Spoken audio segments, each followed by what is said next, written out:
The moment my father uttered those words, the grand ballroom at the Four Seasons Boston seemed to freeze in time.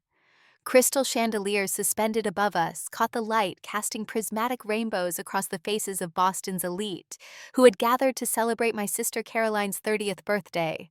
I stood at the back of the room, anonymous in my faded blue dress from last season, a glass of untouched champagne warming in my hand. Caroline Parker will be the sole heir to the Parker legacy, my father announced, his voice booming with pride. Parker Enterprises valued at $80 million, the $15 million mansion in Back Bay, and a brand new Tesla. All of it will belong to our perfect daughter. The crowd erupted in applause. Champagne flutes clinked in celebration. Caroline stood center stage in her crystal-studded gown, a practiced smile of gracious humility on her face. Yet when her eyes swept across the room and found mine, I saw something else entirely. Triumph, victory, the culmination of 30 years of competition she had always been destined to win. I am Harper Parker, 27 years old, the invisible daughter of the illustrious Parker family. And I couldn't possibly have known that in exactly 10 minutes, everything I understood about my place in this family would be completely upended. The walnut dining table stretches so long, it feels as though the distance between me and my parents is an entire world. This table has been the center of our family life for as long as I can remember, its gleaming surface reflecting every triumph and disappointment, every moment of judgment and rare praise. My father, Thomas Parker, always sits at the head, his posture rigid, his cold eyes carrying judgment in every glance. Thomas wasn't born into wealth. He grew up in a working-class neighborhood in Detroit, the son of a factory worker who lost his job when the plant closed. Thomas worked his way through college on scholarships and part-time jobs, developing a hunger for success and recognition that would never quite be satisfied. He wears his suits like armor, his Harvard MBA like a shield against anyone who might question his belonging in Boston's upper echelon. To his right sits my mother, Eleanor Parker, née Westbrook heir to Old Boston money, who maintains a flawless exterior and wears a constant polite smile. Behind that smile lives a woman perpetually concerned with appearances, with what others might think with maintaining the perfect family image she'd been raised to value above all else. Her eyes often betray disdain whenever they land on me, as if my very existence threatens the carefully curated tableau of Parker family excellence. To his left sits Caroline, the family's golden daughter, who always occupies what is considered the seat of honor. Caroline, with her perfect Harvard credentials, her effortless grace, her ability to charm every room she enters. Caroline, whose achievements line the walls of our home, while mine are tucked away in drawers if kept at all. And then there's me, Harper, pushed to the very end of the table so far that I have to lean forward just to catch what they're saying. This arrangement isn't just habit. It's a physical manifestation of our family hierarchy, a visual reminder every night of where I stand. Caroline at the center of the universe, and me forever orbiting at the edges, a distant planet barely warmed by the sun. Dinners always unfold like a well-rehearsed play. My father begins by asking Caroline about her day, about achievements he already knows would give him something worth bragging about. My mother chimes in with exaggerated praise, as if every A Caroline earned were a Nobel Prize. I sit quietly waiting for a chance to share something about myself. But almost every time, just as I open my mouth, another question is tossed to Caroline, or my father abruptly changes the subject. I rehearse in my head dozens of times how to share something interesting. But by the time I get the opportunity, all eyes have already shifted away. My voice echoes into a void no one cares to fill, then fades into silence, as if it had never existed. One evening when I was 8 years old remains seared into my memory. I had poured my heart into a landscape painting for an art contest at school. When my name was announced for first prize, I ran home clutching the certificate, the ink still fresh and fragrant. I placed it on the dining table and eagerly shared my story heart, hammering with hope that this time finally they would be proud. My father glanced at it once before saying coldly, "At least you didn't color outside the lines." Then he turned to raise his glass to celebrate Caroline's gold medal in mathematics. The family immediately began planning a party for her success. My painting was left behind on the kitchen counter, as forgotten as I was. The strange part was, as a child, I couldn't understand why my achievements never seemed to measure up. I tried harder. I joined more clubs. I stayed up later studying. But nothing changed. When I brought home an essay my teacher praised as creative, my father didn't even read it. He only asked, "Did Caroline score higher?" In their eyes, I was nothing more than a side character in the perfect story of Caroline Parker. I learned to stay quiet to avoid ridicule. I stopped raising my hand to show certificates, stopped telling stories about interesting days at school. I swallowed even the smallest joys, because every attempt to share only meant being interrupted or dismissed. Silence became my fragile armor against the scrutinizing looks and cold words of my own family. Throughout my childhood and into my teenage years, surrounded by cold stares and biting remarks that made me believe I was nothing more than a shadow in the family, there was one person who truly saw me, understood me, and gave me the sense that I mattered. That was my grandfather, Benjamin Westbrook. He lived in Cambridge in an old red brick house with a small garden full of lavender that bloomed into soft waves of purple each spring. He was the founder of Parker Enterprises, though it was called Westbrook Trading when he built it from nothing. After retiring, he spent most of his time reading writing in his journals and tending to his garden. Every time I visited him in Cambridge, it felt like stepping into a different world, one where I was no longer the forgotten daughter, but simply Harper, his granddaughter. What made him special was that he never once asked about my grades, whether I was keeping up with Caroline, or how I had made my parents proud. Instead, whenever I sat beside him on the wooden bench in his garden, he would pour me a cup of warm herbal tea and ask in his calm voice, "What do you love, Harper? How do you want to live?" At first, those questions left me hesitant, because no one in my family had ever cared to ask about my feelings or dreams. But as I grew familiar with the kindness in his gaze, I began to open up. I told him that I loved painting, that sometimes I imagined opening a small gallery in the North End, where people could come to find peace. I shared that I enjoyed listening to others, that I found comfort in empathy, even if no one else saw it as a skill. He nodded, his gentle eyes glowing with genuine joy. "That is who you are," he said. "Not grades, not medals. You have something Caroline doesn't.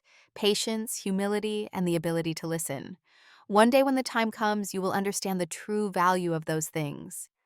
His words etched into me like a prophecy. I didn't fully understand them then, but every time I returned to our cold Beacon Hill mansion and sat again at the distant end of the dining table, the memory of his warm voice echoed in my mind like a dim light against the suffocating darkness of disdain. When I was 16, after a heated argument with Caroline about her mocking my part-time job at a local coffee shop, I ran upstairs crying uncontrollably and called my grandfather. Just a few hours later, he drove from Cambridge to our house in Boston. He didn't make a scene or scold anyone. He simply knocked gently on my door, sat down beside me, and held my hand. "My dear, never mistake their blindness for the truth," he said slowly. "They don't see you, but that doesn't mean you don't exist. You have something that Caroline and even your parents don't.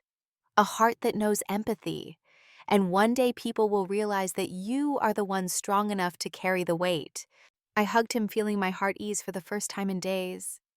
To me, my grandfather was not only the family member who stood by my side, but also the silent witness to all the pain I endured. He didn't need many words. His presence alone was enough to make me feel I wasn't completely invisible. Trips to Cambridge became the rare days when I could breathe freely. I remember the mornings he took me walking along the Charles River, pointing out the rowers already out before sunrise, telling me, "They may not be the best, but they are persistent, and persistence is the foundation of victory." I remember the afternoons spent in his small library, when he would take down an old philosophy book, read me a few passages, then ask what I thought. When I hesitantly shared my opinion, he never laughed at me. He simply nodded and said, "You think more deeply than you realize."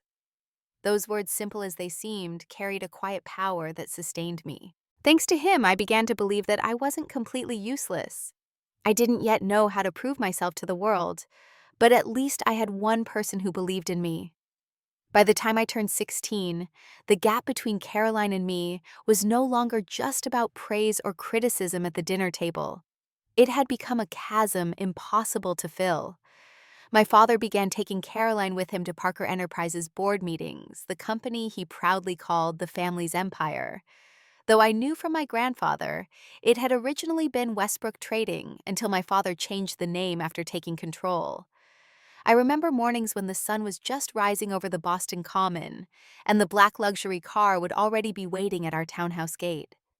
Caroline, dressed impeccably, would climb into the car with my father, her eyes glowing with pride. From my attic bedroom window, I watched their figures disappear down Beacon Street, my heart swelling with the ache of being left behind like an unnecessary object in the family's grand portrait. While Caroline was guided step by step by my father to become his successor, I was left with the tasks no one wanted. My mother told me to clean the living room before guests arrived, reminding me over and over, "At least you should help keep the house tidy so people won't think we have a lazy daughter." When the company held events, Caroline wore elegant gowns and stood beside my parents in photos that appeared in the Boston Globe's business section. Meanwhile, I was sent to buy extra bottles of wine, prepare cold towels, or clean up after everyone left.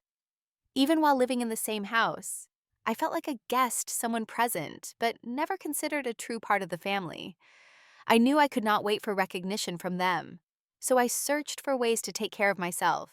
I took a morning shift at a small coffee shop near Emerson College, starting at 600 a.m., where the smell of roasted beans and the clatter of grinders became familiar sounds. In the afternoons, I worked at a grocery store in Somerville, stocking shelves until my arms ached. Every small paycheck I earned, I carefully tucked into a savings account for college, because I knew my parents would never support me the way they did Caroline. To them, Caroline was worthy of every investment, while I was not worth the expense. During those long, exhausting days, what hurt me most was not the aching legs or the cracked hands, but coming home. Every time I opened the door, my hair still carrying the scent of coffee, or my clothes marked with the smell of groceries, Caroline would give me a half smile and say mockingly, "Make sure you wash up Harper. Parker Enterprises clients might catch a whiff of grease and we'd all be embarrassed." Her words felt like a slap. But what hurt more was that my parents never defended me. They never corrected Caroline. Instead, they laughed along, treating it like a harmless joke. "She's right, Harper," my mother added. "You should keep up the family's image at least while you're still living here." I swallowed hard, forcing down the lump in my throat, reminding myself that any reaction would only give them more reason to ridicule me. The older Caroline grew, the more she stepped into my parents' world, while I was pushed further away. Once Caroline accompanied my father to a conference in New York, surrounded by investors and prominent politicians. I overheard my father on the phone with a friend saying, "Caroline is only 23 and already understands how the company works. She is the jewel of my family." I stood just outside the door, only a few steps away, but in those words I realized I had never had a place. I was not my father's daughter in any way he was proud of. I was only the extra name that existed to be measured against Caroline's perfection. But there was something about Caroline that few people saw. Behind her perfect smile and impeccable credentials lay a woman buckling under the weight of impossible expectations. I remember one night when we were teenagers finding her crying in her room after our father had berated her for coming in second at a science competition. I sat beside her on the bed, and in a rare moment of vulnerability, she whispered, "You don't understand the pressure, Harper. You don't know what it's like having to be perfect all the time." In that moment, I saw Caroline not as my tormentor, but as another victim of our father's relentless ambition. The difference was that while I had been cast aside, she had been placed on a pedestal so high she lived in constant fear of falling. As the years passed, those moments of connection grew fewer. Caroline built walls around herself, wearing her perfection like armor. Sometimes when she was particularly cruel to me, I wondered if it wasn't hatred driving her actions, but envy for the freedom that came with being overlooked for the liberty to fail that I had been inadvertently granted. Caroline has talent and intelligence, my grandfather once told me during one of our walks. But you have something she's never been allowed to have the right to make mistakes. The truth was, neither of us had chosen our roles in this family. We had been cast in them since childhood, molded to fit our parents' vision of who we should be. Caroline, the shining star. Me, the shadow cast by her light. In the days leading up to Caroline's 30th birthday, our Beacon Hill home transformed into a bustling construction site of celebration planning. My mother barely slept, rushing from calls to florists to endless revisions of the menu with the hotel chef. Her voice echoed through the halls in a constant flurry, while staff hurried back and forth with boxes of gifts, bottles of champagne, and table linens. My father was just as busy, though his busyness carried the weight of power. Phone calls with shareholders, instructions to the company's media team, and discreet meetings with reporters to ensure that Caroline's birthday would not simply be a party, but a public declaration that she was the heir. In that whirlwind of preparation, I was nothing more than a faint shadow blending into the backdrop. No one asked what I thought, and no one cared what I might wear. The only task my mother handed me was a thick stack of seating charts. "Don't mess this up, Harper," she stressed, pressing the papers into my hands. "This guest has to sit next to that official. This investor must be placed at the same table with the Harvard board member. Do you understand?"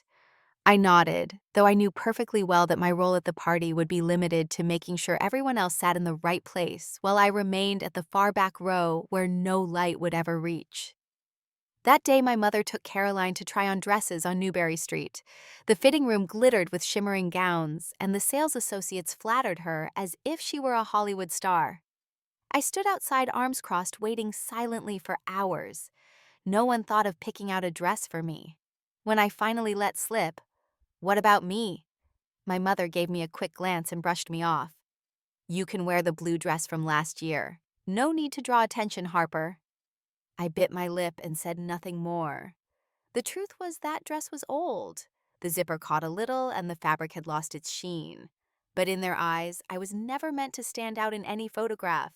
The night before the party, I stood quietly in front of the mirror, slipping into that faded blue dress.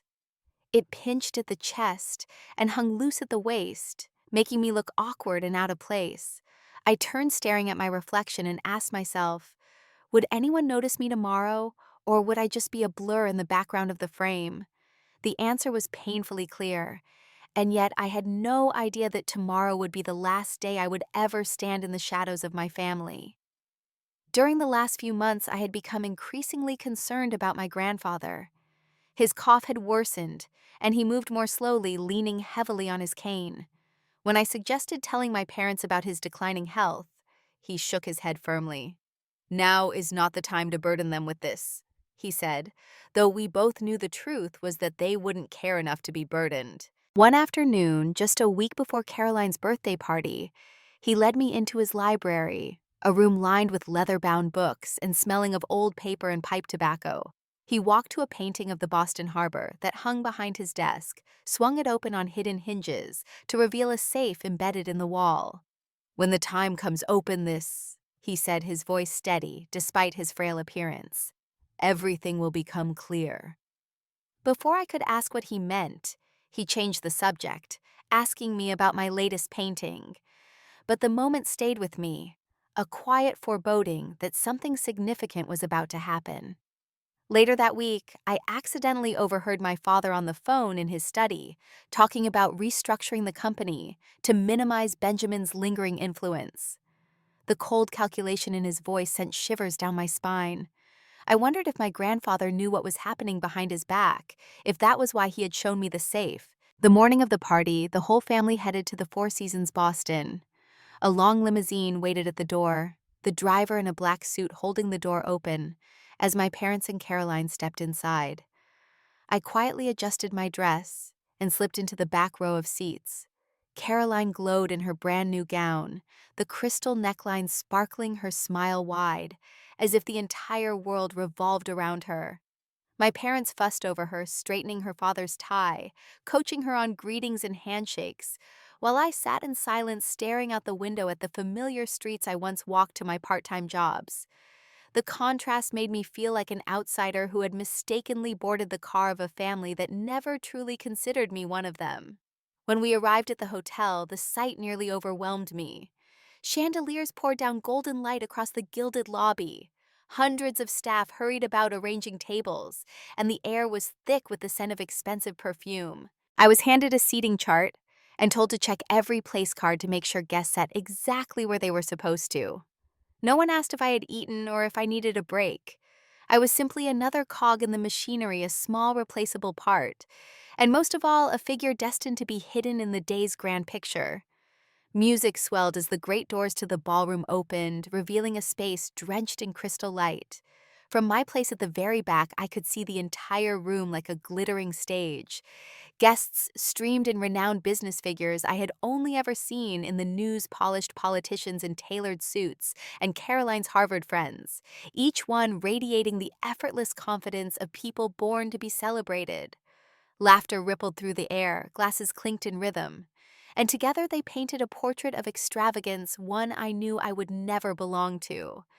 Caroline stood at the center like a star blazing against a dark sky. Her crystal-studded gown caught the light, turning each step she took into a performance. Guests crowded around to congratulate her, shaking hands, embracing her, as if this were not merely the birthday of a 30-year-old woman, but a historic event in Boston's elite circles. I sat still, my hands clenched tightly in my lap, trying not to let myself feel misplaced. Every time I lifted my eyes, I caught Caroline's glance, a look that reminded me I was nothing more than a side character in her grand story. As I scanned the room, my attention was caught by a man I didn't recognize. Tall, broad-shouldered, moving with a steady confidence, his stern face free of the polite smiles that plastered the other guests. His eyes, sharp and observant, seemed to be searching the crowd for something or someone. When his gaze locked with mine, he didn't look away as most people did when they accidentally noticed me. Instead, he held my gaze for a moment, a flicker of recognition passing over his features. I looked away quickly, unsettled by the intensity of his attention. When I glanced back, he had disappeared into the crowd. The climax of the evening came when my father, Thomas Parker, walked onto the stage. He wore a flawless black tuxedo, his face glowing with pride. My mother accompanied him, her arm linked with his, her smile radiant, as if her entire life had led to this moment. When the microphone was handed over, the entire ballroom fell silent, every gaze fixed on him. My father cleared his throat, raised his glass, and spoke in his deep, commanding voice. "Ladies and gentlemen, today is not only my daughter Caroline's birthday. It is also the moment to announce to all our friends, partners, and family, Caroline Parker will be the sole and rightful heir of the Parker legacy." A ripple of whispers swept through the crowd. I swallowed hard, my heart pounding. My father pressed on, his voice growing even more triumphant. "Parker Enterprises valued at $80 million. The $15 million mansion on Back Bay, along with a brand new Tesla. All of it will belong to our perfect daughter. Caroline is our pride, the proof of this family's brilliant future." The moment his words ended, the ballroom erupted in thunderous applause. Cheers and the clinking of glasses echoed endlessly, making me feel as though the entire room was trembling. Caroline stepped forward, her lips curved into a satisfied smile. She turned toward me, her eyes sweeping past with a look of challenge, as if carving into my heart a cruel truth. "You've lost. You were never chosen." I sat frozen, forcing myself to breathe evenly. My chest tightened as if squeezed in a vice, each word from my father slicing deeper into old wounds. Then I heard my mother's voice, soft but sharp enough to cut. "Harper, don't ruin your sister's special day." I turned and saw her still smiling radiantly, though her cold eyes brushed past me like a warning. Amid the grandeur, I felt like a misplaced shadow. No one looked at me. No one mentioned me. I saw my reflection faintly mirrored in the crystal panels at the back of the room, the faded blue dress, my hunched posture, my eyes glistening as I fought back tears. While Caroline stood radiant, basking in applause like a queen being crowned, I was left with the suffocating weight of humiliation pressing against my chest. In that moment, my grandfather Benjamin's words came back to me. "You have things Caroline does not. One day when the time comes, you will understand." But right then, I saw no light. I only felt myself pushed deeper into the shadows, nailed into the role of the loser, before a cheering crowd. The music in the ballroom pulsed on the chatter and clinking of glasses, swirling together into a noisy whirlwind that swallowed every pause. I sat still, trying to make myself look like part of the decor, no different from the empty chair tucked in the back. That's when I noticed him again, the same man I'd seen earlier, moving through the crowd with purpose. This time he was walking directly toward me, his eyes never leaving my face. The steady thud of his leather shoes echoed across the wooden floor, briefly drowning out the soft music in my ears. I lifted my head, my heartbeat racing, breath caught in my chest. No one else noticed him, their eyes fixed on Caroline and my father, as they accepted congratulations from Boston's elite. He stopped in front of my table, set down a thick white envelope, and leaned close, his voice low and gravelly, but certain. "It's time to tell them who you really are." Those words reverberated through my mind, sounding less like a message and more like a command. My hand trembled as I touched the envelope, feeling its weight and stiffness as if it carried something far heavier than ordinary papers. I quickly slid it into my lap, hiding it under the table, terrified that my parents or Caroline might catch sight of it. Sweat beaded on my forehead despite the air conditioning that kept the room cool. I looked up ready to ask something, but the man had already straightened, giving me a subtle nod, as if to seal the moment, then turned and walked away. His steps merged into the crowd, swallowed by the sea of guests, and within seconds, he was gone. I sat frozen, my heart pounding so violently it felt as though the entire room could hear it. I glanced around, but no one was paying attention to me. Glasses were still being raised, laughter still ringing, all for Caroline. No one noticed the envelope that had landed before me like a bolt of lightning, splitting the night sky. I laid my trembling hand over the envelope, tracing its sharp edges. A part of me wanted to tear it open immediately, but another part trembled with fear. 1,000 questions crashed through my mind. What's inside? Why me? Who sent him? I thought of my grandfather Benjamin, of his stern yet trusting gaze, of the safe behind the painting. A thought flickered. Could this be what he meant when he said the time would come? My fingers shook as I slipped them under the flap and slowly tore it open. The sound of ripping paper was faint, but to me it roared inside my chest. I pulled out a thick stack of documents with firm embossed edges stamped with the familiar Parker Enterprises logo and a deep blue legal seal. My eyes darted across the first lines, widening as I read, my throat tightening with each word. On that white page, the name printed was not Caroline's, as I had always assumed, but mine, Harper Grace Parker. Below it, bold lines confirmed my legal ownership of more than 51% of Parker Enterprises shares, along with a detailed list of trust accounts in my name and inheritance documents for the Back Bay mansion. I read the lines over and over, afraid my eyes were deceiving me. My heart pounded so fast it felt ready to burst from my chest. I turned a few more pages. Each document bore official seal's legal signatures, and at the top of the final page was the tremblingly familiar name, Benjamin Westbrook, my grandfather. His handwriting was sharp yet steady, the strokes firm as if to erase any trace of doubt. My throat went dry, and I had to swallow several times before I could breathe evenly again. Tucked behind the stack of papers was a handwritten letter neatly folded. The paper had yellowed slightly with age, carrying the faint scent of old ink and a hint of pipe tobacco. I recognized instantly it was his. My hands shook as I opened the letter, the careful strokes coming alive on the page, like his voice whispering directly into my ear. "Harper, if you are reading these words, it means the time has come. I have watched both you and your sister grow. Caroline has intelligence and sharpness, but within her lies a pride that too easily turns into arrogance. Your father Thomas built wealth, but in doing so he lost compassion and allowed ambition to eclipse love. You, Harper, grew up in shadows and silence, but that silence forged in you a strength they will never have. You know humility, you understand the value of listening, and you know how to rise even when pressed to the very bottom. Those are the true qualities of a leader. Everything I built, I place in your hands. The future of this family belongs to you. I read every word, my vision blurring with tears. 1,000 memories flooded back afternoons, sitting in my grandfather's garden. His gentle questions, what do you love? How do you want to live? All piecing together into a single vivid picture.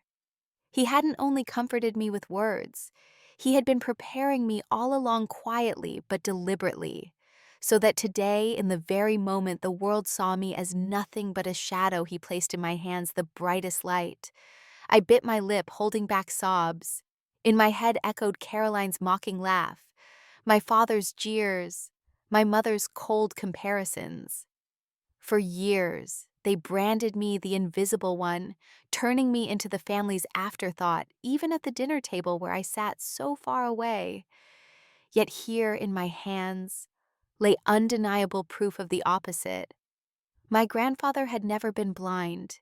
He had seen me, seen the smallest things in me, that they had overlooked, and entrusted me with everything. Pressing the letter against my chest, I closed my eyes. For the first time in my life, I felt seen, acknowledged. The pain of all those years broke open not in bitterness, but in a new kind of faith. I was no longer Harper the girl at the end of the table wearing an old dress dismissed and belittled. I was Harper Parker, the one Benjamin Westbrook had chosen to carry forward his legacy. I drew in a deep breath, letting the strength of his words fill every corner of my being.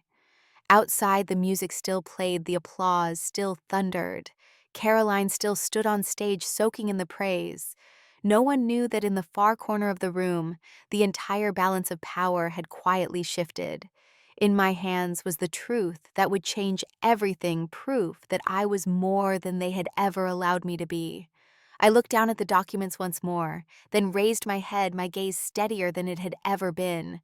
I understood that the moment of confrontation would come, and this time I would not be silent. The music swirled around me as I stared at the documents in my lap, each word rewriting the story I'd been told my entire life.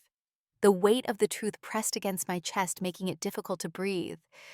In that moment, I understood what I had to do, but my body seemed frozen, caught between 27 years of silence and the sudden power to speak.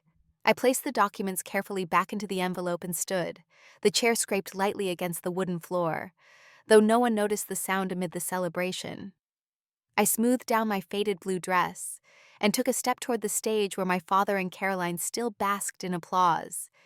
Each step I took felt like crossing a threshold I could never return from.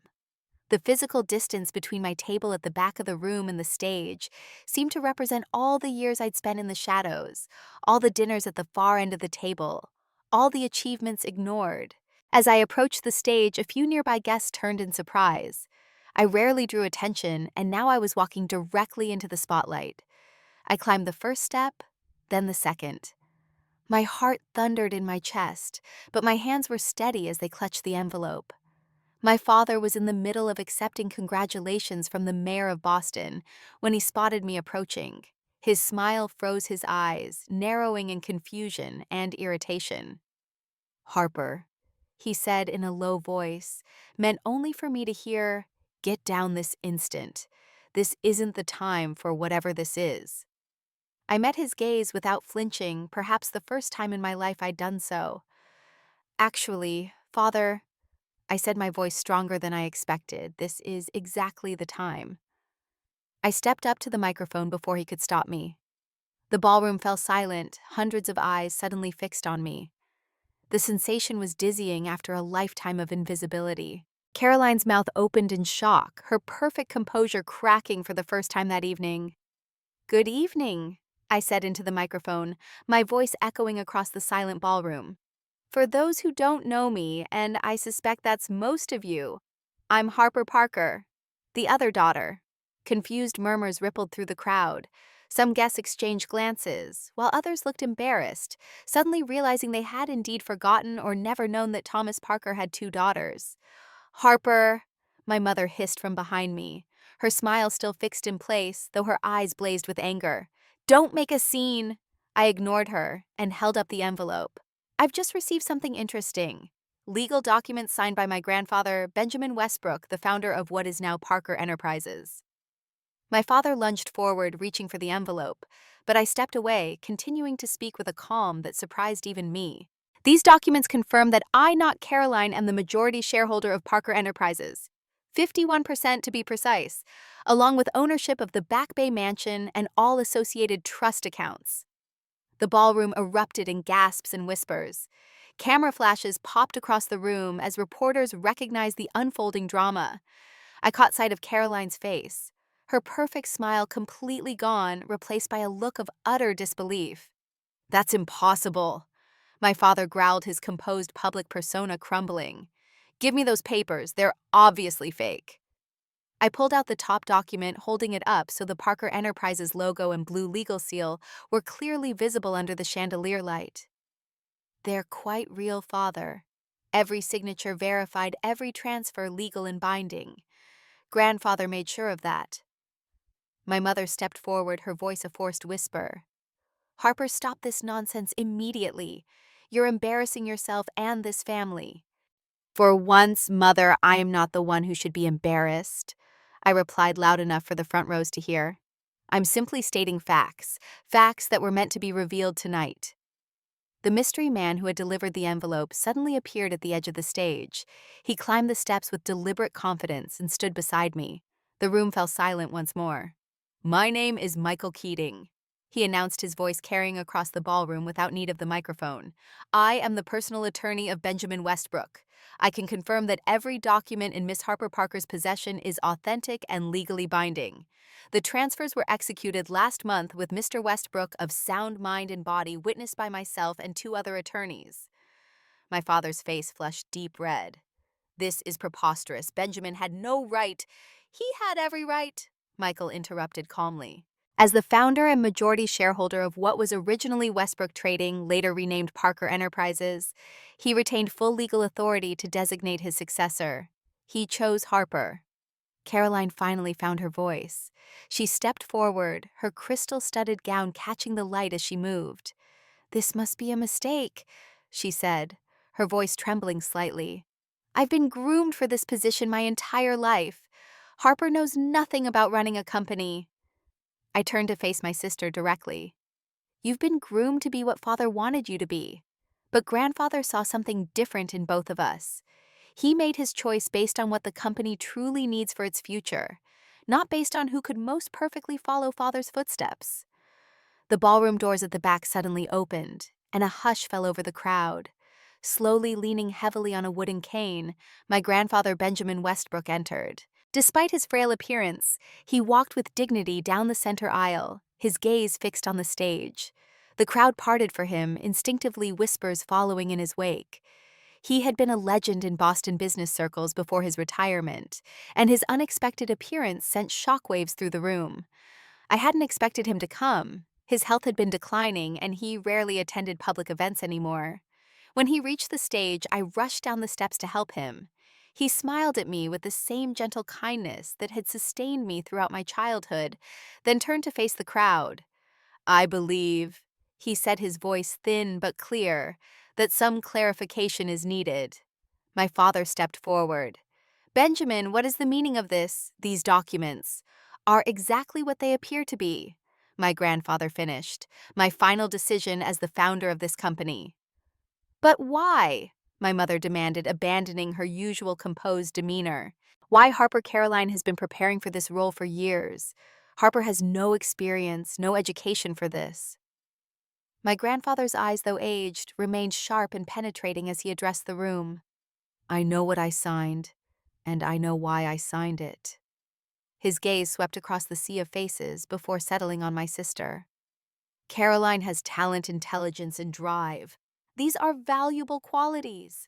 Then his eyes shifted to my father, and his tone hardened. But Thomas, in building the company's wealth, you forgot its heart. You turned what I created into a wall that shut out compassion. An uncomfortable silence fell over the room. My grandfather continued, his voice growing stronger with each word. A company isn't just a balance sheet. It's a community of people who trust one another. Harper understands this fundamental truth in ways Caroline and Thomas never have. He turned to me, placing his weathered hand on my shoulder. Harper is the one who understands the true value of Parker Enterprises, not as a monument to personal success, but as a legacy of service and integrity. The ballroom remained utterly silent. I could hear the faint hum of the air conditioning above us and feel my pulse throbbing in my wrist. Guests glanced at one another uneasily, as if suddenly aware they were witnessing the collapse of a carefully constructed facade. Caroline stood rigid beside my father, her hands gripping the edge of the podium, her crystal gown scattering fractured light like the breaking of an illusion. My mother had stepped back, her perpetual smile completely vanished, uncertainty clouding her eyes for perhaps the first time in public. And my father, his jaw clenched tight, the authority that had once dominated every room suddenly powerless in the face of his father-in-law's judgment.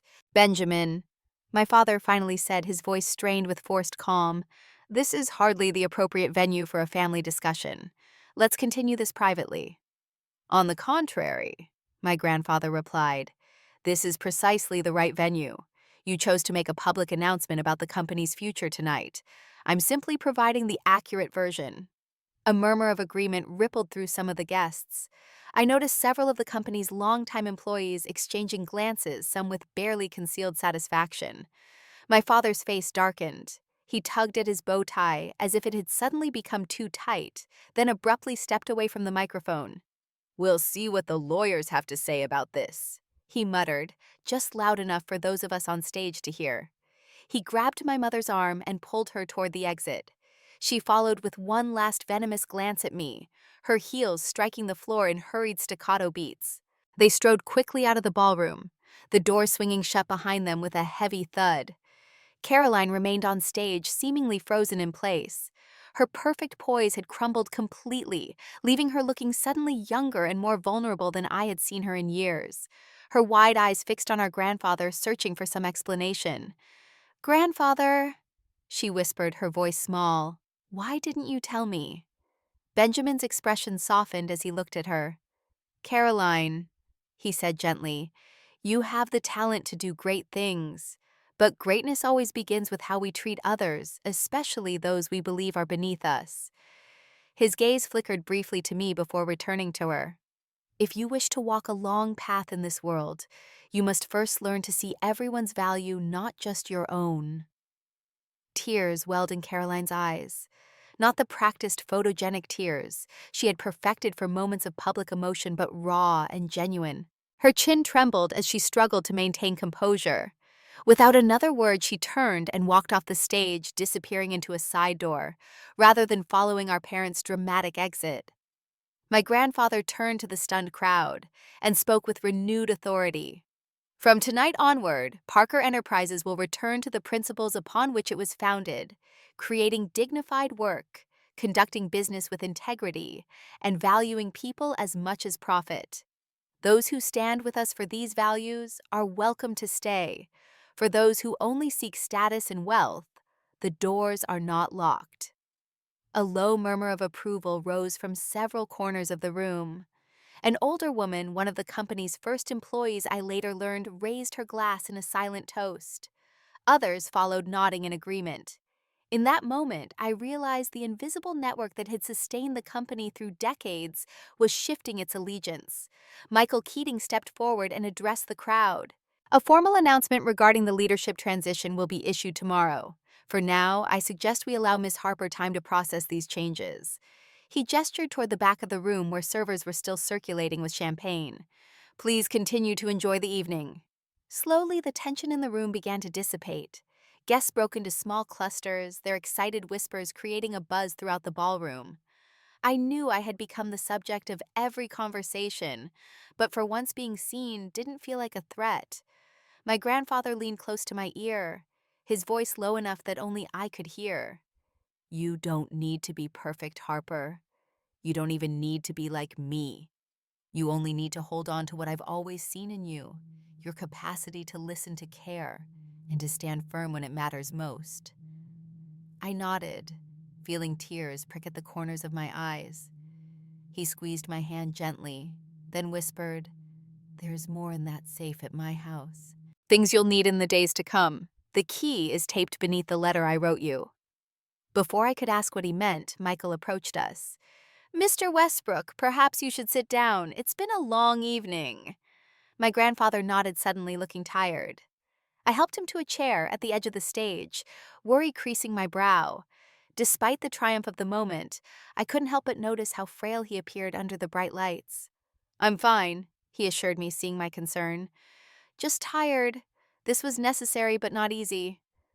As my grandfather rested, Michael drew me aside.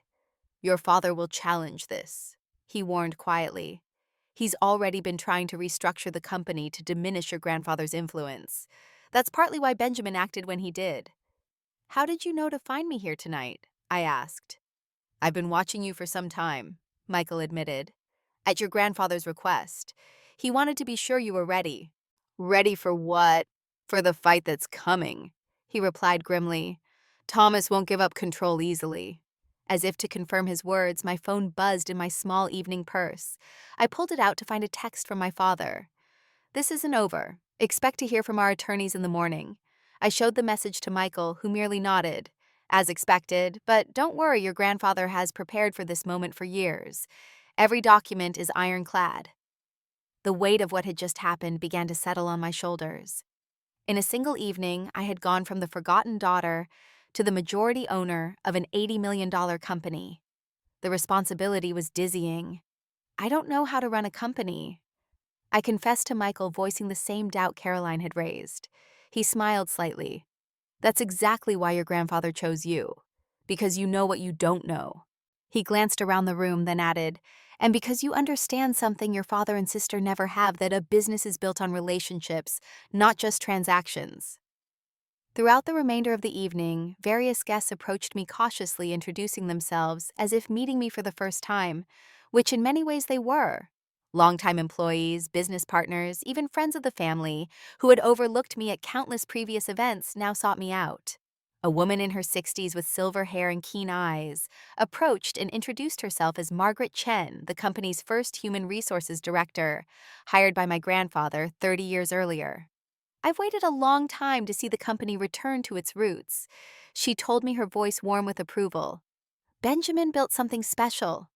Then your father turned it into something else entirely." "What was it like before?" I asked, genuinely curious. She smiled, remembering. "People were valued. Decisions weren't just about the bottom line. Benjamin understood that loyal employees build a stronger company than frightened ones." She studied my face for a moment, then nodded, as if confirming something to herself.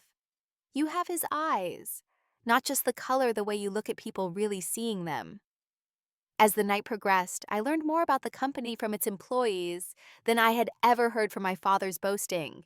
I discovered that my grandfather had created one of the first profit-sharing programs in Boston, had refused to lay off workers during the recession of the early 1990s, and had established a scholarship fund for employees' children that my father had later reduced to almost nothing.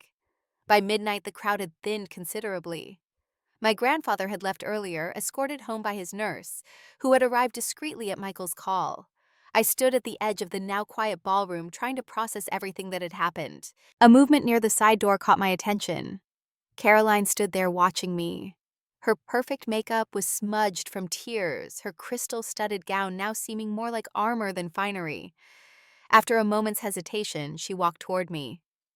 "I didn't know," she said simply when she reached me, "about grandfather's decision." "Neither did I admitted. "Not until tonight." She nodded, her eyes searching my face as if seeing me clearly for the first time. "What are you going to do?" she asked finally. The question hung between us, weighted with all our shared history, the competition, the resentment, the rare moments of connection. "I'm going to rebuild what father broke," I said after a moment, "starting with the company's values." "And me?"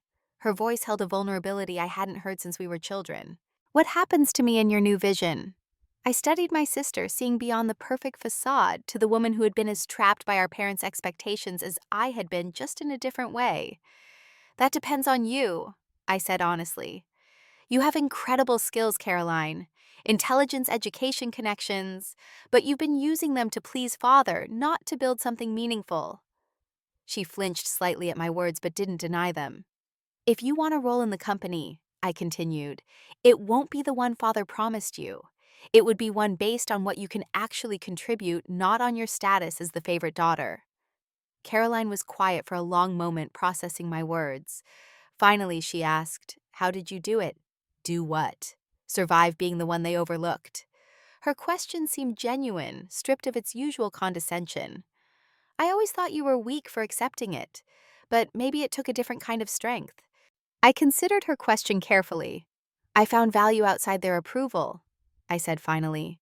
In my work and my art, in grandfather's belief in me. I learned that their judgment wasn't the measure of my worth. Caroline nodded slowly. I don't know who I am without their approval, she admitted, her voice barely audible. Everything I've done has been to please them, especially father. In that moment, I saw my sister not as my lifelong tormentor, but as another casualty of our parents' toxic values. While I had been cast aside, she had been placed on a pedestal so high that she couldn't safely step down. Maybe it's time to find out who you really are, I suggested gently. She gave me a long look, then turned and walked away without another word, her gown shimmering under the dimmed chandelier lights as she disappeared through the ballroom doors. I left the Four Seasons shortly after declining Michael's offer to drive me home. Instead, I walked through the quiet Boston streets, the cool night air clearing my head. I didn't go back to my parents' Beacon Hill mansion. I couldn't face that house, that dining table, the physical reminder of years of invisibility. Instead, I returned to my small apartment in Somerville, the one I'd rented with my own earnings from the coffee shop and grocery store jobs. It was modest, but mine the first space where I had truly belonged. I sat at my small kitchen table and carefully spread out the documents, reading each page thoroughly. The scope of what my grandfather had entrusted to me was overwhelming. Beyond the company shares and the mansion, there were trust accounts, investment portfolios, and detailed records of company history that revealed how dramatically my father had changed my grandfather's original vision. I read my grandfather's letter again, this time noticing details I had missed in the shock of the initial moment. He had been planning this for years, watching both Caroline and me, assessing who would best preserve the company's true legacy. He mentioned a journal he had kept documenting his observations of our development and my father's management decisions. That must be what he meant about more information in the safe. As I sat surrounded by papers that rewrote my future, I thought about the long walnut dining table that had been the stage for so much of my childhood pain. I thought about my position at the far end, straining to be heard, to be seen. Tomorrow, I would face my father's legal challenges. I would begin the daunting task of learning to lead a company I had only ever observed from the periphery. I would navigate the complicated relationship with my sister and the complete reshaping of my identity in Boston's business community. But tonight, in the quiet of my own small kitchen, at my own small table, where no one told me where to sit, I felt a sense of peace I had never known in my parents' house. For the first time, I didn't have to strain to be heard. I didn't have to fight to be seen. My grandfather had seen me all along, had recognized my value when no one else did, and had entrusted me with his life's work. I thought about Caroline's question, how I had survived being the overlooked one, and realized there was more to my answer. Being overlooked had taught me to see others who were overlooked. Being silenced had taught me to listen for voices that weren't being heard. Being pushed to the end of the table had taught me to notice who wasn't at the table at all. Perhaps these were exactly the qualities needed to restore my grandfather's vision for the company, to make it once again a place where people were valued above profit margins, where integrity mattered more than image, where the measure of success wasn't just the bottom line, but the lives improved. My phone buzzed with another text from my father. "You have no idea what you've done. This company will collapse in your hands." I didn't reply. Instead, I picked up my grandfather's letter and read the final lines again. "You grew up in shadows, in silence, but that silence forged in you a strength they will never have. For the first time, I truly believed those words. The strength had always been there waiting for the moment to emerge from the shadows. Tonight was just the beginning. I folded the documents carefully and placed them back in the envelope. Tomorrow, I would visit my grandfather's house in Cambridge, open the safe, and discover what else he had left to guide me. Tomorrow, I would begin the work of reclaiming not just the company, but the values it was built upon. But tonight, I allowed myself to feel the sweet justice of the moment, not as revenge against my family, but as the vindication of my own worth. The invisible daughter had finally been seen. The silent voice would finally be heard. And the girl at the end of the table would now be rebuilding the table itself, deciding who deserved a seat and why. As I drifted off to sleep that night, I wondered what my first act as majority owner should be. The answer came easily, rising from years of watching how my father's leadership had eroded the company's soul.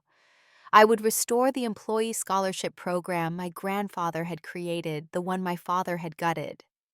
I would begin by giving back to the families who had helped build the company. It felt right, a small first step toward healing what had been broken. Not just the company, but perhaps someday even my family. The path ahead would not be easy. My father would fight. Caroline's future role remained uncertain. The company itself needed significant reform to return to my grandfather's vision. But for the first time in my life, I didn't fear the challenge. I had spent 27 years learning to survive in the shadows. Now it was time to step into the light and build something new from all that hard-earned wisdom. The company's future, and my own, had been rewritten in a single evening. But the story was just beginning. Morning sunlight streamed through the windows of my small Somerville apartment, illuminating the documents spread across my kitchen table. I had barely slept, my mind racing with everything that had happened the night before. The enormity of what lay ahead was both exhilarating and terrifying. My phone had been buzzing since dawn, texts from my father growing increasingly threatening, missed calls from my mother, and a single message from Caroline that simply read, "We need to talk." There were also emails from company executives, board members, and even a few journalists who had somehow obtained my contact information. The Boston business world had awakened to the news of the Parker family drama, and I was suddenly at the center of it all. I showered and dressed with purpose, choosing a simple but professional outfit, rather than the fashionable clothes my mother had always pushed on me. Today would be my first day as the majority owner of Parker Enterprises, and I needed to look the part, my part, not the role my parents would have scripted for me. Before facing the corporate storm, I needed to see my grandfather. I drove to Cambridge, parking outside the familiar red brick house with its garden of lavender. The morning was crisp, the air carrying that distinctive New England fall sharpness that had always made me feel more alive. I used my key to let myself in, calling out softly, "Grandfather." His nurse, Mrs. Sullivan, appeared from the kitchen. "He's in the library, Harper. He's been expecting you." I found him seated by the window, a leather-bound journal open on his lap, sunlight casting a golden glow across his weathered face. Despite the events of the previous night, he looked peaceful, even energized. "You caused quite a stir last night," he said with a small smile as I entered. "I think you're the one who caused the stir," I replied, sitting in the chair opposite him. "Why didn't you tell me what you were planning?" He closed the journal and placed it on the side table. "Would you have been ready if I had—" I considered his question honestly. "No," I admitted. "I would have doubted myself. I might have tried to talk you out of it." He nodded. "Exactly. You needed to discover your strength in the moment, not prepare a performance." His eyes, still sharp despite his failing health, studied my face. "How do you feel this morning?" "Overwhelmed," I said truthfully. "But also free somehow. Like I've stepped out of a role I never chose into one that actually fits." My grandfather smiled, pleased with my answer. "The safe," he said, gesturing toward the painting behind his desk. "Open it now." I moved to the Boston Harbor painting and swung it open on its hidden hinges, revealing the wall safe. Using the key I had found taped beneath his letter, I unlocked it and pulled open the heavy door. Inside were several leather-bound journals, similar to the one my grandfather had been reading, a stack of folders labeled with dates spanning 30 years in a small wooden box. The journals chronicle my observations of you and Caroline from childhood, he explained as I carried everything to the desk. The folders contain evidence of your father's management decisions, the good and the bad. And the box, he paused. The box contains something personal. I opened the wooden box first, finding inside an antique silver key and a photograph I'd never seen before. It showed a young woman standing beside my grandfather in front of a small stone cottage surrounded by wildflowers. Your grandmother, he said, noticing my focus on the photo. At our summer cottage in Maine, a place your father knows nothing about. I looked up in surprise. I didn't know we had a cottage in Maine. We don't officially.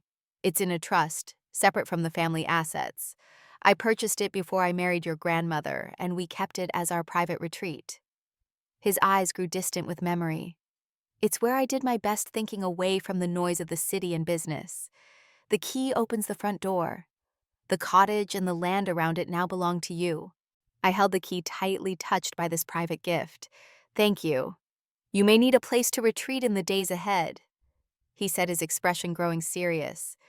Your father will not surrender easily. As if on cue, my phone rang. Michael Keating's name flashed on the screen. Harper, he said when I answered, his voice tense. Your father has called an emergency board meeting for noon today. He's attempting to challenge the validity of the share transfer. I glanced at my watch, 10:30 a.m. Can he do that? He can try, Michael replied. The documents are legally sound, but he'll use whatever influence he has with the board to create obstacles. You need to be there. I will, I assured him. Where? Company headquarters, main boardroom. I'll meet you in the lobby at 11:30. I ended the call and turned to my grandfather. The battle begins, I said, trying to keep my voice steady despite the anxiety bubbling up. He nodded. Take the journals and folders. Read them when you can. They'll help you understand what you're fighting for. He reached for my hand. Remember, Harper, this isn't about defeating your father. It's about restoring what matters. I squeezed his hand, drawing strength from his calm confidence. I'll try to make you proud. You already have, he replied simply. I gathered the materials from the safe, kissed my grandfather goodbye, and drove to the gleaming glass tower in downtown Boston that housed Parker Enterprises. The building had always intimidated me, a physical manifestation of my father's power and my own exclusion. Today, I approached it with different eyes, seeing not just my father's empire, but my grandfather's legacy. The lobby was bustling with employees, many of whom did a double take as I walked through the revolving doors. Word had clearly spread about last night's events. Some looked curious, others wary, and a few mostly older employees who might have worked under my grandfather offered small nods of encouragement. Michael was waiting by the security desk, impeccable in a charcoal suit. They've expanded the meeting, he informed me as he led me toward the elevator. Your father has invited several major shareholders and key executives. He's trying to build a coalition. Against me. Against the change you represent, Michael corrected. Many of them have benefited from your father's management style. They'll resist returning to your grandfather's vision. The elevator whisked us to the top floor where the executive offices and boardroom were located. Through the glass walls, I could see the room already filled with men and women in expensive suits, my father standing at the head of the table, leaning over to speak with an older man I recognized as Walter Grimes, the chief financial officer. As we entered, conversations hushed. All eyes turned toward me. My father straightened his face, a mask of professional composure that didn't quite hide the anger in his eyes. Harper, he said, his voice cool. How kind of you to join us. I matched his tone, refusing to be intimidated. I wouldn't miss it. After all, as majority shareholder, these meetings are rather important to me now. A ripple of uncomfortable shifting passed through the room. I recognized most of the faces, board members I'd glimpsed at company events, executives my father had praised at family dinners. Near the far end sat Caroline, looking pale but composed in a navy business suit, her hair pulled back severely. Please take a seat, My father gestured to an empty chair, not at the head of the table where he stood, but halfway down, as if to immediately establish that I wasn't really in charge. Instead of taking the offered seat, I moved deliberately to the head of the table. "Thank you, but I believe this position is appropriate now." My father's jaw tightened, but he stepped aside, taking a seat to the right. The position of honor he had always reserved for Caroline at our dining table at home. The symbolism wasn't lost on anyone in the room. "Ladies and gentlemen," I began, surprising myself with the steadiness of my voice. "I understand there are questions about the transfer of shares and leadership of Parker Enterprises. Mr. Keating is here to address the legal aspects. But first, I'd like to be clear about my intentions." I looked around the table, meeting each person's eyes briefly before continuing. "Parker Enterprises was founded by my grandfather on principles that have been gradually abandoned. My goal is not to dismantle what works, but to restore what's been lost, a commitment to ethical business practices, employee welfare, and sustainable growth." Walter Grimes cleared his throat. "With all due respect, Miss Parker, those are lovely sentiments, but this company has seen record profits under your father's leadership. The shareholders have received excellent returns I finished for him. While employee benefits have been cut, ethical corners have been cut, and the company's reputation has suffered in ways that don't show up on quarterly reports." I opened one of my grandfather's folders and slid out a document. For instance, the Employee Scholarship Fund that was reduced by 80% 3 years ago despite record profits that same year. Walter shifted uncomfortably. My father leaned forward. "Harper, you're new to this world. These decisions were made for sound business reasons." "I'm sure they were," I interrupted calmly. "But sound business depends on how you define success.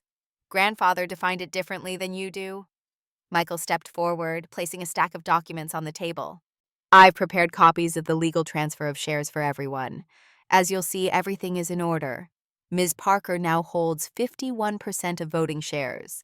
While the board retains its governance responsibilities, major strategic decisions ultimately require her approval." The room filled with the sound of rustling papers as everyone examined the documents.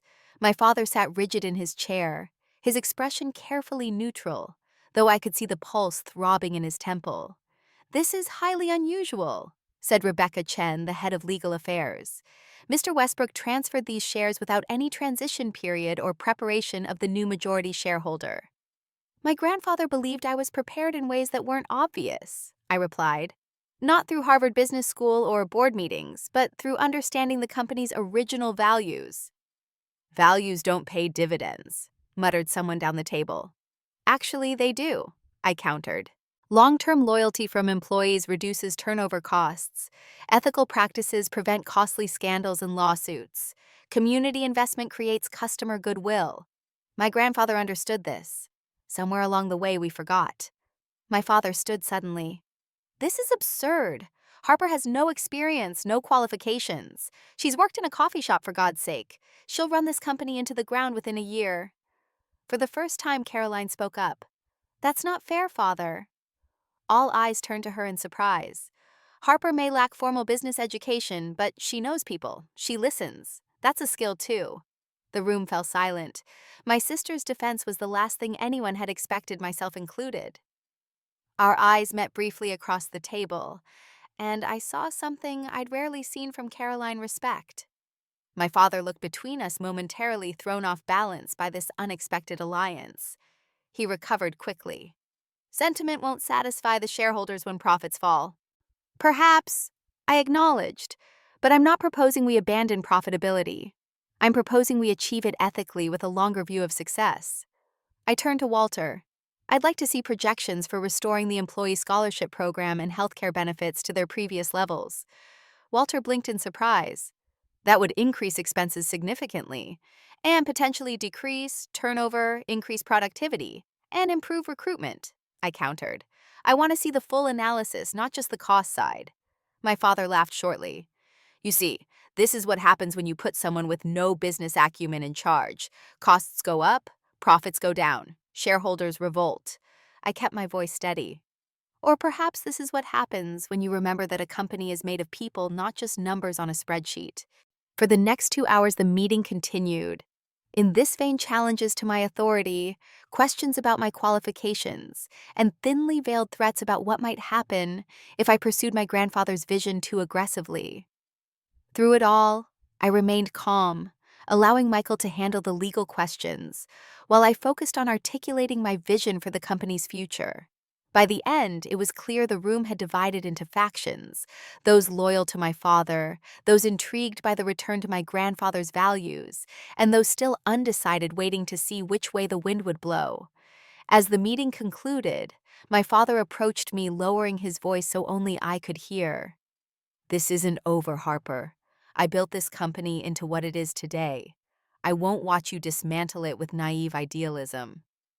I met his gaze steadily. "You renamed Westbrook Trading as Parker Enterprises, but you didn't build it. And I'm not dismantling anything, I'm remembering its foundation." He stepped back, studying me with new eyes. "You sound like him." "Thank you," I replied simply. As the board members and executives filed out, Caroline lingered. When we were alone, except for Michael, who was gathering his papers, she approached me. "That was impressive," she said, sounding genuinely surprised. "You held your ground." "Thank you for speaking up," I replied. "You didn't have to do that." She shrugged slightly. "Maybe I'm tired of being on the wrong side of things." She hesitated, then added, "I meant what I said. You understand people in a way I never learned to. Maybe because you had to listen while I was always being listened to." The acknowledgement of our different roles in the family felt like a small miracle. "What will you do now?" I asked. Caroline looked thoughtful. "I don't know. Everything I've worked for was aimed at taking over this company. Now that path is gone." "Not necessarily," I said. "The path you envisioned is gone, but there could be another one."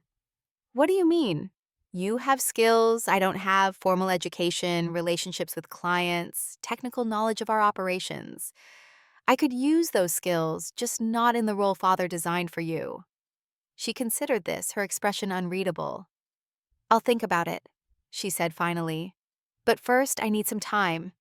This has been—" She gestured, vaguely unable to find the right word for the seismic shift in our family dynamic.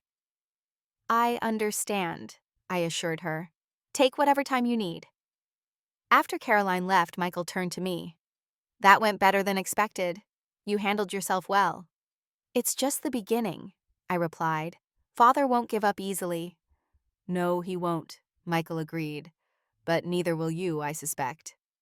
The next few weeks were a whirlwind of activity as I established my presence at Parker Enterprises. I met with department heads, reviewed financial reports, and spent hours poring over my grandfather's journals and folders, learning the company's history and my father's gradual reshaping of its culture. The journals were particularly illuminating. My grandfather had observed Caroline and me from childhood with remarkable insight. He noted Caroline's intelligence and drive, but worried about her need for validation and her difficulty connecting with others. He saw my empathy and resilience, my ability to thrive despite being overlooked. He had been preparing me for this role long before I knew it existed. My father, as expected, mounted a legal challenge to the share transfer, claiming my grandfather had been unduly influenced and wasn't of sound mind. The case was weak. Michael had ensured every document was properly witnessed and executed with medical evaluations, confirming my grandfather's mental competence. Still, the legal battle created uncertainty and divided loyalties within the company. I faced resistance from executives loyal to my father, particularly Walter Grimes and the Vice President of Operations, James Reynolds. They questioned every decision, delayed implementing changes, and sometimes worked around me entirely, going directly to board members with their concerns. But I also found allies. Margaret Chen from HR became an invaluable supporter, helping me understand the company's structure and identifying employees who still remembered my grandfather's approach. The head of product development, Sofia Rodriguez, enthusiastically embraced my push for more ethical sourcing practices. And surprisingly, Rebecca Chen from legal, after initially questioning my qualifications, became one of my strongest advocates once she saw I was serious about compliance and transparency. My first major victory came a month after taking control. Despite Walter's dire predictions, the board approved my proposal to restore the employee scholarship program, expanded to include not just college tuition for employees' children, but also technical training and certification programs for employees themselves. The announcement was met with enthusiasm from staff, particularly those who had been with the company since my grandfather's time. I worked long hours arriving early and staying late absorbing as much information as I could. My small apartment became more of a storage space than a home, as I spent most of my time at the office or at my grandfather's house, discussing strategy with him while his health still permitted. One evening, as I was reviewing contracts in my new office, the one that had been my father's, though I'd removed the imposing dark furniture and replaced it with simpler, more welcoming pieces, there was a knock at the door. Caroline entered looking hesitant but determined. "You're still here," she observed. "It's almost 9. I smiled wryly. Apparently running a company requires more than coffee shop experience. To my surprise, she laughed. "You're doing better than anyone expected. Even father, though he'd never admit it." "How is he?" I asked. I hadn't spoken to either of my parents since the emergency board meeting. My mother had left several voicemails alternately pleading and threatening, but my father had maintained a cold silence, communicating only through lawyers. Caroline sighed, settling into one of the chairs across from my desk. "Angry, humiliated, convinced you're going to destroy his legacy." She paused. "Mother is worried about what people are saying. You know how she is about appearances." I nodded, feeling a pang of sympathy despite everything. My parents had always been so concerned with status, with being admired. The public nature of this transition must be excruciating for them. "I've been thinking about your offer," Caroline continued, "about finding a different role here. And," I prompted when she didn't elaborate, "and I think I'd like to try." She straightened in her chair, looking more vulnerable than I'd ever seen her. "I've spent my whole life preparing to run this company, just not in the way grandfather envisioned. I know the operations, the clients, the market. I could help if you'd let me." "What role are you thinking of?" I asked. "Chief Operating Officer," she replied promptly. "James Reynolds is loyal to father and undermining you at every turn. I could take his place, handle the day-to-day operations, while you focus on the bigger vision and cultural changes." I studied her face, looking for signs of the old Caroline, the competitive, sometimes cruel sister, who had lorded her status over me for years. Instead, I saw someone trying to find her footing in a landscape that had shifted beneath her feet. "Why should I trust you?" I asked directly. She didn't flinch at the question. "Because I have nowhere else to go," she admitted with surprising honesty. "Everything I've built has been here. And because—" She hesitated, then pushed forward. "Because I think grandfather might have been right about both of us. You see things I miss. Maybe I know things you need." I considered her proposal. There was risk in bringing Caroline into leadership, but also potential. She did know the business intimately, and perhaps working together would heal some of the wounds of our childhood. "Okay," I said finally. "But we do this my way. The company returns to grandfather's values. We prioritize ethics, employee welfare, and sustainable growth alongside profitability." "Agreed," she said, and for the first time in years, I felt like we were truly seeing each other. The following week, I announced James Reynolds' departure and Caroline's appointment as COO. The news was met with surprise throughout the company and outrage from my father, who saw it as Caroline betraying him. But as the weeks passed, the wisdom of the decision became apparent. Caroline's operational knowledge complemented my focus on culture and values.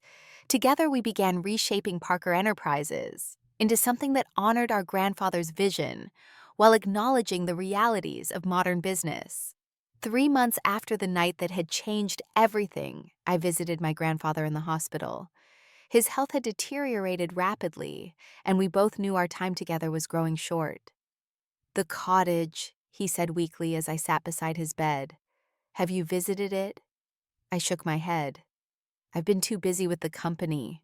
He smiled faintly. "Go soon. It's good to remember there's more to life than business." I nodded, fighting back tears. "I will." "How is Caroline adjusting?" he asked.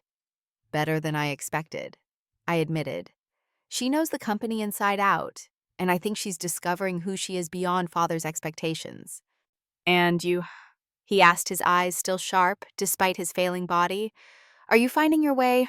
I thought about the past 3 months, the challenges, the resistance, the small victories. I am, I said. It's not easy. Sometimes I still feel like the girl at the end of the table straining to be heard. But then I remember that I don't have to strain anymore. I can speak, and people listen. He squeezed my hand weakly. That's the true inheritance, Harper. Not the money or the company, the knowledge of your own worth. 2 days later, Benjamin Westbrook passed away peacefully in his sleep. The funeral was attended by hundreds of employees past and present, business associates, friends, and family. My parents were there standing stiffly apart from Caroline and me. My mother wore an appropriately somber expression, though her eyes darted constantly to see who was watching. My father remained stone-faced throughout the service. After the burial, as people gathered at my grandfather's Cambridge home, my father approached me for the first time in months. He was a stubborn man, he said, his voice gruff with what might have been grief or merely discomfort. He was principled, I corrected gently. There's a difference. My father's jaw tightened. He never understood that business has changed. His methods wouldn't work today. Perhaps, I acknowledged. Or perhaps we changed business unnecessarily, prioritizing short-term gains over long-term values. He studied me for a moment, then asked abruptly, why Caroline? Why bring her into leadership after everything? The question surprised me. Because she deserves a chance to find her own way just as I did, and because she's good at what she does. Something flickered across his face, confusion perhaps, or the faintest recognition of a perspective he'd never considered. Before he could respond, my mother joined us, her hand possessively on his arm. The governor just arrived, she said, pointedly ignoring me. We should greet him. As they walked away, Caroline appeared at my side. That looked intense. Just the usual disagreement about business philosophy, I replied. She nodded understanding. They may never change, you know. I know, I said. But we have. The week after the funeral, I finally took my grandfather's advice and drove to the cottage in Maine. It was a small stone building perched on a cliff overlooking the Atlantic, surrounded by wildflowers, even in the early fall. Inside was simple but comfortable, a living room with a stone fireplace, a kitchen with an old wood stove, 2 bedrooms, and a study lined with bookshelves. On the desk in the study, I found a framed photograph of my grandfather and grandmother standing on the cliff edge, young and smiling into the wind. Beside it was a journal I hadn't seen before. Opening it, I recognized my grandfather's handwriting. But these weren't his observations of the family or the company. They were his reflections on life, on what truly mattered beyond business success. The true measure of wealth, one entry read, is not what you accumulate, but what you give, that creates more for others than it takes from you. I sat at the desk looking out at the endless expanse of ocean and began to write in a journal of my own. Not about business strategies or company transitions, but about the journey that had brought me here, from the invisible girl at the end of the table to the woman now responsible for hundreds of lives and my grandfather's legacy. I thought about the dining table that had symbolized so much of my childhood pain. In the months since taking control of Parker Enterprises, I had instituted a new tradition: weekly lunches with employees from different departments, hosted at a round table in the company cafe. No head of the table, no place of honor, just equal seats in a circle where everyone could be seen and heard. Caroline had raised an eyebrow when I first proposed it. A bit on the nose with the symbolism, isn't it? She'd added. Sometimes symbols matter, I'd replied. Now, sitting in my grandfather's cottage, watching the waves crash against the rocks below, I understood more deeply what he had seen in me all those years. Not just empathy or resilience, but the vision to build a different kind of table, one where value wasn't determined by position, but by contribution. My phone rang, interrupting my thoughts. It was Michael Keating. The board unanimously approved the Community Investment Initiative, he said when I answered. Even Walter voted yes. I smiled. The initiative would direct a percentage of profits to education and environmental projects in communities where we operated, another step toward restoring my grandfather's vision. Thank you for letting me know, I said. I'll be back tomorrow. No rush, Michael replied. Caroline has things well in hand. She's actually managed to convince two of your father's strongest allies on the board to support the new direction. After we hung up, I returned to the window, watching the sun begin to set over the ocean. My grandfather had been right about the cottage. It provided perspective that was easy to lose in the day-to-day running of a company. I thought about the journey ahead. There would be more challenges, more resistance, more difficult decisions. My father might never accept the changes I was making. My mother might never see me as anything but the disappointing daughter. But none of that defined me anymore. I was Harper Parker, granddaughter of Benjamin Westbrook, the true heir, not just to his company, but to his vision of business as a force for good. I had found my voice, my place, my purpose. And I had built a new table, one where everyone had a seat, where everyone could be heard, where value wasn't determined by position, but by character. The sun dipped below the horizon, painting the sky in brilliant oranges and pinks.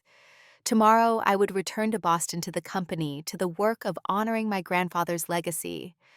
But tonight, in this peaceful cottage by the sea, I allowed myself to simply be grateful for the journey that had brought me here. From invisible to essential, from silent to heard, from the end of the table to the center of a circle. The true inheritance wasn't the company or the wealth. It was the wisdom to see what truly matters and the courage to build something worthy of those who come after us. That was the legacy I would carry forward. That was the true meaning of heir.